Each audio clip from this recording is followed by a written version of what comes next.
এরপরের বিষয় হচ্ছে ইদরাকে, মানুষের চেতনা। মানুষ একটা চেতনা নিয়ে মানে কাজ করে।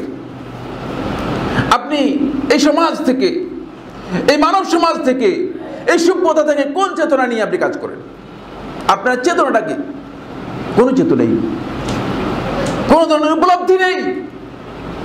উপলব্ধি বলতে কিছুই নেই। আমরা ইসলামকেও বুঝতে পারিনি, দিনকেও বুঝতে পারিনি। আমার সামনে কোনো মডেল নেই, কিচ্ছু নেই। শুধুমাত্র মানে মসজিদে আসলাম আর গেলাম। মসজিদের মধ্যে একটা টুপি দিয়ে বা নামাজে আসার সময় মুসল্লি সেজে চলে আসেন, আর তিনি মনে করতেছেন যে এটাই মনে হয় তার নাজাতের জন্য, আখিরাতের নাজাতের জন্য যথেষ্ট হয়ে যাচ্ছে। বন্ধুগণ, কোনো চেতনা নেই, কোনো উপলব্ধি নেই, একেবারেই নির্বোধ উপলব্ধিহীন ব্যক্তির মতো। গায়ের মধ্যে সে থাপ্পড় দিলেও তিনি অন্যদিকে তাকায় থাকেন, মনে করেন যে নাম কিচ্ছু বড় হচ্ছে, ধরো এর চেয়ে নির্বোধ ব্যক্তি আর কিছুই নেই। এটাকে মানুষ বলে না। মানুষের মধ্যে যখনই মুনকার দেখবে, যখনই অশ্লীল কাজ দেখবে, গর্হিত কাজ দেখবে, অপছন্দনীয় কাজ দেখবে, তখন মানব সত্তা তাকে সরাসরি কথা বলবে যে এই কাজটি মুনকার, এটা করা যাবে না, এটা করা থেকে লোকদেরকে বারণ করতে হবে।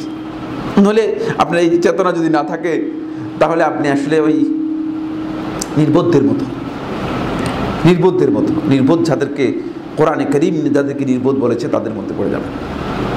এই চেতনা আমাদের মধ্যে একেবারেই কেমন আস্তে আস্তে হারিয়ে যাচ্ছে। আমি ধর্মীয় চেতনার কথা বলছি না, মানবিক যে চেতনা রয়েছে সেই চেতনা পর্যন্ত নেই।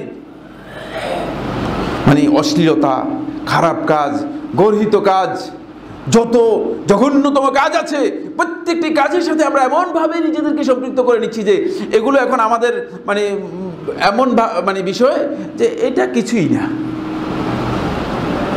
হতে পারে। নিশ্চুপ, কোনো ধরনের চেতনা নেই। মানুষ মূলত চারটি কারণে মানুষ হয়ে থাকে। মানুষদের ইলমুন নফসের মধ্যে এ বিষয়ে বিস্তারিত আলোচনা করেছেন উলামায়ে কেরাম, যে মনোবিজ্ঞানের মধ্যে কি কারণে মানুষগুলো মানে কোন স্বভাবের কারণে, কোন বৈশিষ্ট্যের কারণে মানুষ এই সত্তা, যে সত্তাটাকে আপনি দেখতে পাচ্ছেন, এটা আপনি শুধুমাত্র হাত পায়ের কারণে মানুষ না। কথা বুঝলেন?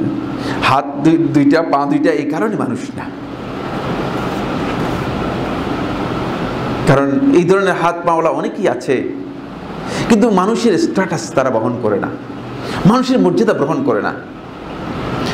সুতরাং শুধু হাত আর পায়ের কারণে, শুধু মাথার কারণে আপনি মানুষ এটা নয়, বরং যেই চারটি কারণে মানুষ, সেই চারটি কারণ আপনাকে জেনে নিতে হবে। এর যে কোনো একটি কারণ যদি কোনো কারণে, যে কোনো একটি বিষয় যদি মিস হয়ে যায় আপনার কাছ থেকে, তাহলে কিন্তু আপনি মানব প্রকৃতির মধ্যে থাকবেন না, আপনি মিসগাইড হয়ে যাবেন। মানুষ হিসেবে আপনাকে মানে স্বাভাবিকভাবে চিহ্নিত করা হবে না। আমি ইসলামের বিধান বলছি না, ইসলামের বিধান পরে আসবো।